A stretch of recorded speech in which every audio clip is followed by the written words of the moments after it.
नमस्कार दोस्तों, मैं हूं राहुल और स्वागत करता हूं आपका आपके अपने YouTube चैनल सरकारी कैंपस पर। तो दोस्तों, जैसा कि आप सभी मेरे भाई लोग जानते हैं कि यूपी ट्रिपल एससी द्वारा वीडियो का एग्ज़ाम जो 2018 में वैकेंसी आई थी, इसका डेट जो है, इसका री एग्ज़ाम का डेट अनाउंस हो चुका है और जून में इसका डेट पड़ा हुआ है 26 तारीख को। ठीक है, तो बिना देर किए हुए हम लोग सिलेबस को इसके देख लेते हैं। और इस बार जो भी भाई लोग उस समय फॉर्म भरे थे, अपना फॉर्म खोज लें, या वैसे भी इसके लिए कोई ना कोई व्यवस्था तो यूपी ट्रिपल एससी लेकर आएगी ही। और किसी भी एग्ज़ाम की तैयारी जब आप करने जा रहे हैं तो एक एक क्वेश्चन को आपको चुन चुन के मारना रहता है।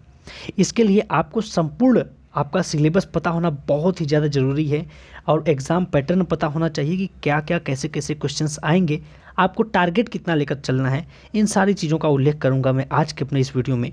चैनल को सब्सक्राइब करके बेल आइकन प्रेस कर लीजिएगा, क्योंकि ये चैनल आने वाले आपके 2-3 महीनों में आपका बहुत इंपॉर्टेंट साथी रहने वाला है।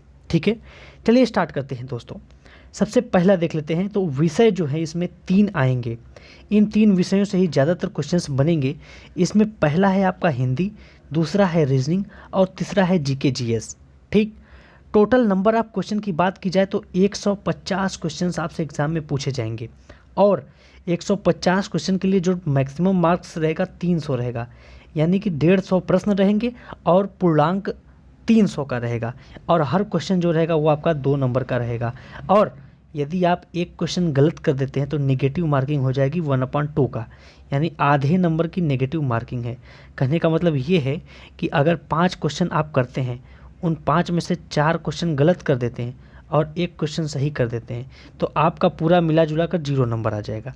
मतलब 4 गलत करने पर 1 सही क्वेश्चन का आंसर आपका ख़त्म हो जाएगा। बात समझ में आ गया आपको? समय जो मिलेगा आपको 2 घंटे मिलेगा।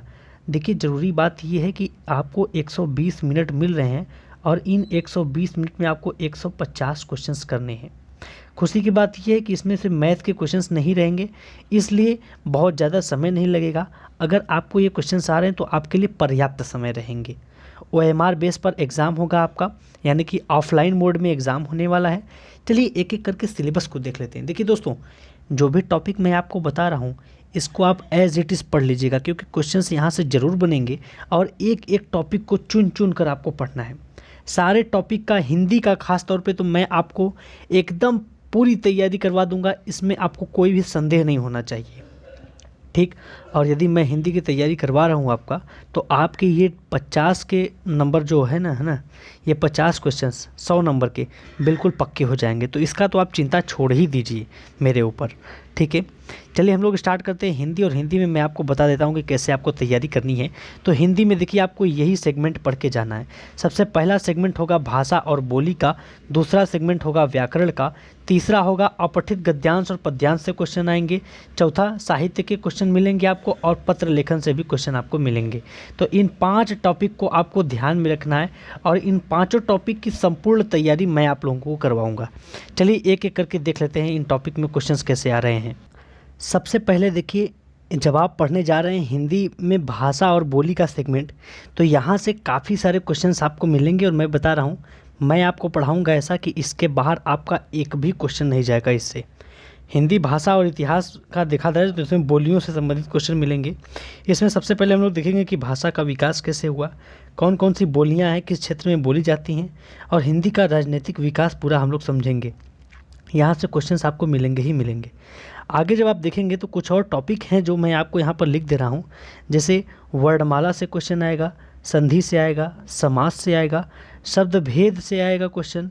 इसके अलावा तत्सम तद्भव भी आपसे पूछेगा। कुछ शब्द होते हैं देसी शब्द और कुछ शब्द होते हैं जो हम लोग बाहर से, दूसरे देशों से अडॉप्ट करते हैं हिंदी में, जिन्हें विदेशी शब्द बोला जाता है, वहाँ से भी क्वेश्चन मिलेंगे। और वर्तनी से भी आपको क्वेश्चन मिलेगा। ठीक, इसके अलावा देखा जाए तो वाक्य से क्वेश्चन मिलेंगे, अव्यय से मिलेगा, उपसर्ग, प्रत्यय, मुहावरे, लोकोक्तियों से भी क्वेश्चन आएगा। और मुहावरे लोकोक्तियाँ यहाँ पर कुछ डिफरेंट टाइप की आती हैं, उनको भी हम लोग एक एक करके समझेंगे। बिल्कुल कोई भी डाउट आपका बचने नहीं देंगे हम। ठीक, आगे जो है विलोम शब्द, पर्यायवाची और वाक्यांशों हेतु एक शब्द, इस पर भी काफ़ी सारे क्वेश्चन एग्जाम में बनते हैं और पूछे जाते हैं। इसको भी हम ध्यान में रखेंगे। एक और चीज़ मैं आपको बता दे रहा हूँ दोस्तों, काव्य रचना के तत्वों की बात की जाए तो वहाँ पर 3 चीज़ें मिलती हैं, रस, छंद और अलंकार। खास बात ये रहा है कि रस छंद अलंकार पर पिछली बार जब एग्ज़ाम हुआ तो आपको कोई भी क्वेश्चन मिला नहीं था, लेकिन फिर भी इनको हम ख़त्म करेंगे, अच्छे से पढ़ेंगे। और टेलीग्राम चैनल आप लोग ज्वाइन कर लीजिएगा, मेरा लिंक मैं नीचे डिस्क्रिप्शन बॉक्स में दे दूंगा, क्योंकि वहाँ पर ही मैं सारे PDF आपको प्रोवाइड करता रहूँगा, जो भी चीज़ें मैं आपको पढ़ाऊँगा वो। ठीक है, आगे है विराम चिन्ह। तो विराम चिन्ह में कई सारे चिन्ह होती हैं, जैसे योजक चिन्ह होता है, अर्ध विराम होता है, पूर्ण विराम होता है और इस प्रश्नवाचक होता है। इसके अलावा तमाम चीज़ें होती हैं, इनको भी समझना बहुत ही ज़्यादा आपके लिए ज़रूरी रहेगा। इसके अलावा देखा जाए तो आपसे संज्ञा से, सर्वनाम से, विशेषण से, क्रिया, क्रिया विशेषण, लिंग, इन सारे पर भी आपको क्वेश्चन मिलेंगे।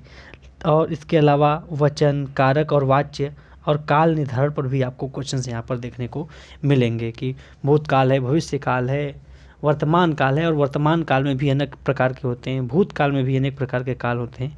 इन सारी चीज़ों को हम लोग क्लियर करके पढ़ेंगे।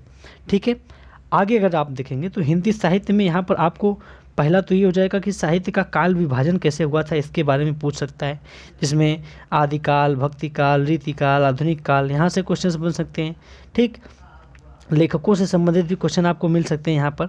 और आगे क्वेश्चन जो बनेंगे वो बनेंगे कि सभी विधाओं में, जैसे कि उपन्यास में हो गया या फिर रिपोर्टाज हो गया, ठीक है, इन सारी विधाओं में, रेखाचित्र, संस्मरण, ये सारी विधाओं में सबसे प्रथम व्यक्ति कौन थे रचना करने वाले, या सबसे पहली रचना कौन सी हुई थी, वो आपसे पूछ सकता है। और पुरस्कार किसने प्राप्त किए हैं, किसको किस रचना पर पुरस्कार मिला है, जिससे महादेवी वर्मा को ज्ञानपीठ पुरस्कार किस रचना पर मिला। ठीक, ऐसे भी कुछ क्वेश्चंस आपको एग्जाम में देखने को मिलेंगे। इसके अलावा देखिए दोस्तों, पत्र पत्रिकाओं और संपादकों से संबंधित क्वेश्चन मिलेंगे, जैसे सरस्वती पत्रिका का संपादन किसने किया, है ना, ऐसे ऐसे क्वेश्चंस भी आपको देखने को मिलेंगे।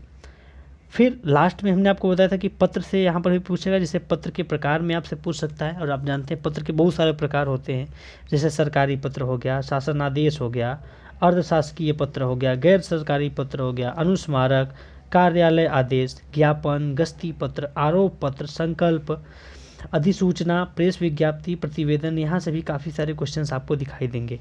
तो इन सारी चीज़ों को एक एक करके हम लोग पढ़ेंगे। ठीक, अब कुछ बुक्स मैं आपको सजेस्ट कर दे रहा हूँ, अगर आप सेल्फ स्टडी करना चाहते हैं तो ये 2 बुक्स से कर लीजिएगा, जिसमें सबसे पहला बुक आता है लुसेंट का हिंदी का।